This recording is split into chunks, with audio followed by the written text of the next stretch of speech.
કલ્પુસ home ટેસ્ટમાં તમારું સ્વાગત છે। આજે આપણે બનાવશું ચણા મેથી અને કેરીનું અથાણું। તેના માટે મેં ચણા અને મેથીને લઈ લીધા છે। મેં 700 ગ્રામ મેથી લીધી છે અને સાથે 500 ગ્રામ મેં કાબુલી ચણા લઈ લીધા છે। તેને સરસ એવા 2 થી 3 પાણીથી ધોઈને ઓવરનાઇટ મેં પલાળી લીધા હતા। તમે જોઈ શકો છો આપણા ચણા અને મેથી સરસ એવા પલળી ગયા છે। પછી આ રીતે એક આપણે કોટનનું કપડું લઈ લઈશું અને તેને સરસ એવું સૂકવી દઈશું। મેં ચણા અને મેથીને પંખા નીચે 5 થી 6 કલાક માટે સરસ એવા સૂકવી દીધા હતા। તમારે એ વાતનું ધ્યાન રાખવાનું કે અથાણું બનાવતી વખતે તમારા ચણા અને મેથીમાં સહેજ પણ મોઇશ્ચરનો ભાગ ન રહેવો જોઈએ, નહીં તો તમારું અથાણું આખું વરસ સારું નહીં રહે અને તેમાં ફૂગ આવી જશે।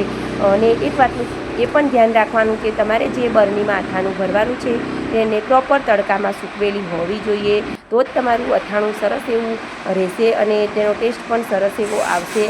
તમે જોઈ શકો છો મારા ચણા અને મેથી સરસ એવા એકદમ કોરા થઈ ગયા છે। મેં હાથમાં લઉં તો હાથમાં બિલકુલ ચોંટતા પણ નથી। પછી આ રીતે મેં એક મોટી રાજાપુરી કેરી લઈ લીધી છે। કેરીને આપણે ઝીણા ઝીણા ટુકડામાં કટ કરી લઈશું। તમારે જો વધારે કેરી નાખવી હોય તો તમે વધારે પણ નાખી શકો છો, પણ આટલી 700 ગ્રામ મેથી અને 500 ગ્રામ ચણામાં એક આટલી મોટી રાજાપુરી કેરી પર્યાપ્ત માત્રામાં થઈ રહેશે। મેં આ રીતે સરસ એવા નાના નાના ટુકડા કરી લીધા છે, તમે જોઈ શકો છો। તમારે એ વાતનું ધ્યાન રાખવાનું કે કેરીના ટુકડા પણ તમારે મીડિયમ સાઇઝના નાના નાના જ કરવાના।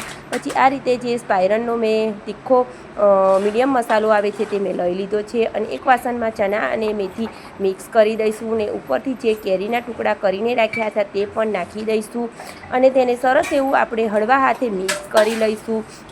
અથાણું લાંબા સમય સુધી સારું રહે તેના માટે તમારે જ્યારે અથાણું તમે બનાવો ત્યારે તેમાં પ્રોપર તેલનો ઉપયોગ કરવાનો। તેલમાં તમારે કંજુસાઈ નહીં કરવાની।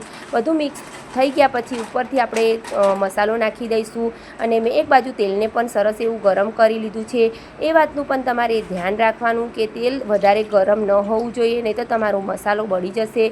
મીડિયમ હુંફાળું ગરમ તેલ હોય તે નાખી દેવાનું મસાલા ઉપર જ અને પછી તમારે તેને હળવા હાથે સરસ એવું બધું મિક્સ કરી લેવાનું।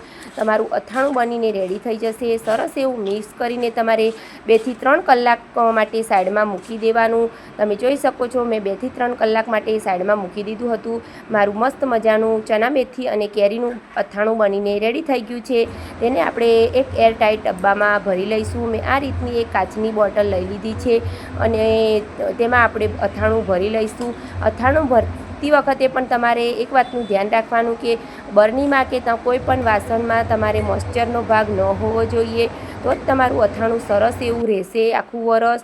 પછી મેં આ રીતે સરસ એવું અથાણું બરણીમાં ભરી લીધું છે। મેં આ રીતની કાચની 2 નાની નાની બોટલો ભરી લીધી છે। હજુ અથાણામાં તેલ થોડું ઓછું છે તો હું ઉપરથી થોડું ગરમ કરીને પણ તેમાં પાડી દઈશ। મારું મસ્ત મજાનું ચણા મેથી અને કેરીનું અથાણું બનીને રેડી થઈ ગયું છે। તમને મારી આ રેસીપી ગમતી હોય તો મારી ચેનલ લાઈક કરજો, સબસ્ક્રાઈબ કરજો અને શેર કરજો। તમારો ધન્યવાદ। જય માતાજી।